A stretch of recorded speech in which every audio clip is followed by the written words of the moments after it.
नमस्कार दोस्तों, स्वागत है आप सभी लोगों का। उम्मीद करते हैं कि आप लोग जहां भी हैं खुश हैं, तंदुरुस्त हैं, मजबूत हैं। आज अभी बिग ब्रेकिंग न्यूज ये आया है कि छठा चरण से केस नंबर 5053 बाहर कर दिया गया है।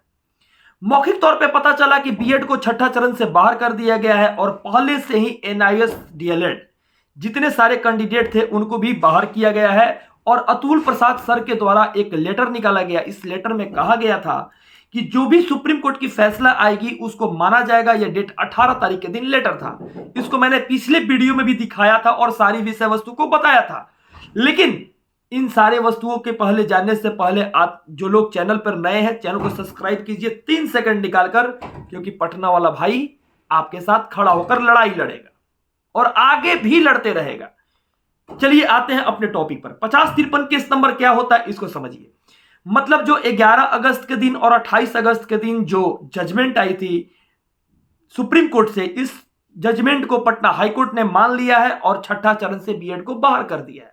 यानी छठा चरण में जो लोग ज्वाइन किए थे बीएड कैंडिडेट, उनको बाहर कर दिया गया है। और ठीक उसी तरह से एनआईएस डीएलएड को भी बाहर किया गया है। ये जो जजमेंट आई थी लगभग आप देखे होंगे कुछ दिन पहले, इसको भी मैंने चलाया था। और जो लोग नए होंगे, वीडियो को नहीं देखे होंगे, तो डिस्क्रिप्शन बॉक्स में इस वीडियो का लिंक भी दे दे रहा हूं, वहां से भी जाकर आप देख सकते होंगे।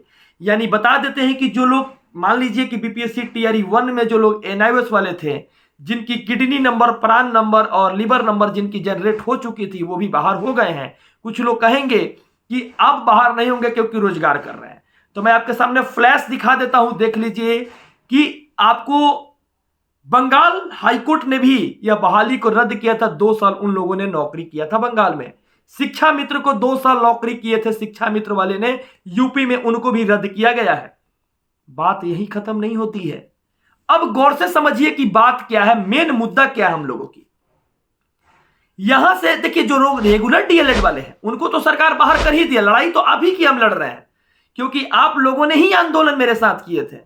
अरे भैया, आपको तो सरकार अब मौका ही नहीं देगी फॉर्म भरने का। तो अब बताइए कि करना क्या है आगे। तो जब सरकार आगे मौका नहीं देगी, तब अब हम लोग को क्या करना है आगे बताते हैं।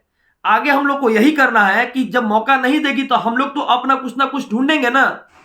तो जो फर्जी कैंडिडेट है, जब सरकार कह ही रही है कि 2017 के बाद वाले एनआईएस कैंडिडेट को जब हम लोग ज्वाइन नहीं करने देंगे, तो सरकार तो ऑलरेडी बाहर कर दिया है, तक कि लखीसराय से लेटर भी निकाल दी है। आप लोग फ्लैश देखिए, आपके स्क्रीन पे नजर आ रहा है, शायद देख लिए होंगे, इस लेटर को पढ़ लिए होंगे।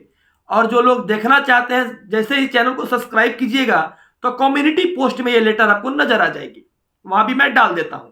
और यहां तक हुआ है, जो भी दिक्कत आई है, जो भी समस्या आई है, अब बिहार सरकार की गलत नीति, गलत सोच के सामने सुप्रीम कोर्ट हावी पड़ गया और एक गलत नीति 5 साल लड़कों के जीवन को बर्बाद किया है। और हमने लड़ाई लड़ा था नियोजित शिक्षक को राजकर्मी बनाने के लिए नहीं, कि 28,800 जो आप नौकरी में ज्वाइन किए हैं उनको राजकर्मी बनाने के लिए हम लोगों ने नहीं लड़ाई लड़ा था। हम लोगों के द्वारा फ्रेश वैकेंसी में फ्रेश लोगों की जरूरत थी, उस लोगों के लिए लड़ाई लड़ा था। आगे भी घबराइए नहीं, आगे भी ये लड़ाई लगातार जारी रहेगी और इस लड़ाई के माध्यम से हम लोगों की आज कल जीत होगी, सारे लोगों की जीत होगी और सारे लोगों की नौकरी होगी। बहुत लोगों का तो एज क्लैप्स करने वाला है, उन लोगों के लिए सोचिए कि क्या होने वाला है। इस बार एसटीईटी में भी बहुत लोगों को मौका नहीं मिला, एज क्लैप्स कर गया। बहुत लोगों का 6 to 8 में भी मौका नहीं मिला क्योंकि एनआईएस वाले चले गए। तो जो लोगों को मौका था उन लोगों को तो खत्म हो गया। कुछ लोग कह रहे कि रिवाइज रिजल्ट पे एनआईएस को तो देना चाहिए, तो नहीं कर रहे। माननीय अपर मुख्य सचिव एसीएस जो के पाठक सर, उन्होंने कहा कि 28 तारीख तक जो लोग ज्वाइन किए हैं वो लोग सही है। मतलब जब कोर्ट बंद था 11 तारीख से लेके 21 तारीख तक, सुप्रीम कोर्ट हाई कोर्ट जब बंद था, आप लोग कंप्यूटर के माध्यम से देख लीजिए, तो जब कोर्ट बंद था तब इन लोगों को ज्वाइनिंग लेटर दिया गया था। ये तो कोर्ट में सूचना देना पड़ेगा ना कि क्यों तहलका में, एकदम आनंद फानन में ज्वाइनिंग लेटर दे के इनको तुरंत इन लोगों को पेमेंट जनरेट किया जा रहा है, प्राण number, liver number, kidney number दिया जा रहा है। तो ये मैटर ऑलरेडी पटना हाईकोर्ट से लेकर सुप्रीम कोर्ट में पड़ा हुआ है। बस आप लोगों का ही सहयोग चाहिए। आप लोग सहयोग कीजिए, क्योंकि बेरोजगारों के लिए लड़ाई थी, जो लोग रोजगार में हैं उनके लिए लड़ाई नहीं थी। अब एनआईएस के लिए मैं इसलिए बोल रहा हूं क्योंकि 75% उत्तर प्रदेश से जो डीएलएड एनआईएस कैंडिडेट है उनको ही सरकार ज्वाइन कराई है। यहां तक हम लोगों ने इतनी लड़ाई लड़ा, इस लड़ाई में आपको हमको फायदा हुआ, बेरोजगार लोगों की नौकरी हुई, बिहार के लोगों को नौकरी हुआ, और साथ साथ जो एनआईएस कैंडिडेट थे, अभी तक हमारे जानकारी में 5 लोग नहीं हैं जो एनआईएस वाले भाई का नौकरी लगी है। तो साथ साथ ये भी बोलेंगे कि जो लोग बेरोजगार हैं, आपसे लड़ाई मुझे नहीं है, जो लोग रोजगार में गए हैं उनसे लड़ाई है, और लड़ाई उत्तर प्रदेश वालों से है। तो हम लड़ाई लड़े कि नहीं लड़े, आप ही डिसाइड कीजिए। और साथ साथ आज का जो जजमेंट आने वाला है, ये पूरे बिहार पर प्रभावित होगा, और साथ साथ इन लोगों को मौका जो है, बिहार सरकार जो मौका देने वाली थी, वो मौका अब नहीं मिलेगा, क्योंकि हाईकोर्ट ने जो फैसला सुनाया, सुप्रीम कोर्ट के फैसला को देखने के बाद सुनाया, और 11 अगस्त 28 अगस्त की जो फैसला थी, वो सुप्रीम कोर्ट की पटना हाईकोर्ट पर हावी पड़ गई, क्योंकि सुप्रीम कोर्ट तो सर्वोच्च न्यायालय है।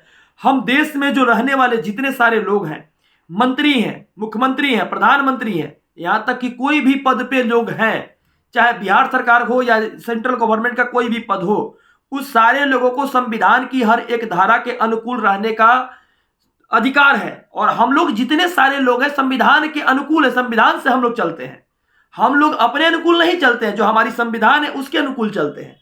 और सुप्रीम कोर्ट जो है वो कानून बनाती है, और कानून का पालन करना हमारा मंत्री जी का, सीएम साहब का, कलेक्टर साहब का, हर लोगों के लिए सेम अधिकार है। ये नहीं है कि हमारे लिए अलग अधिकार है और कलेक्टर साहब के लिए अलग अधिकार है, सबके लिए वो अधिकार सेम है।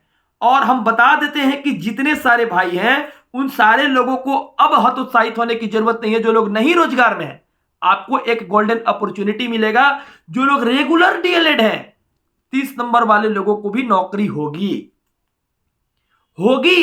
और फिर से देखिएगा, मैं बता देता हूं सारे लोगों को कि जो जो मैं कहते आया हूं अभी तक सही हुआ है।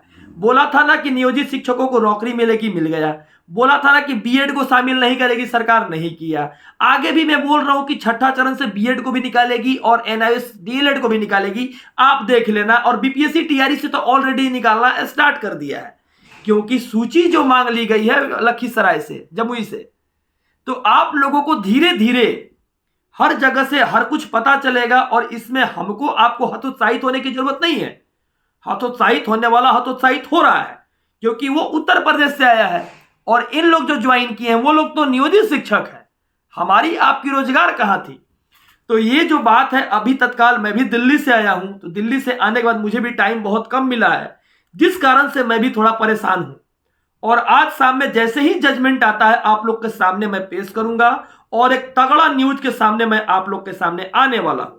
और जो भी गलती सही होगी, उस गलती सही को देखा जाएगा और समझा जाएगा कि हो क्या रही है, और जो भी होने वाली है उस गलती सही को ही खत्म करना ही उद्देश्य हम लोग का काम है। और जो लोग चैनल पर नए हैं, चैनल को सब्सक्राइब कीजिए, लाइक कीजिए, शेयर कीजिए, ताकि पटना वाला भाई लड़ सके। धन्यवाद। जय हिंद।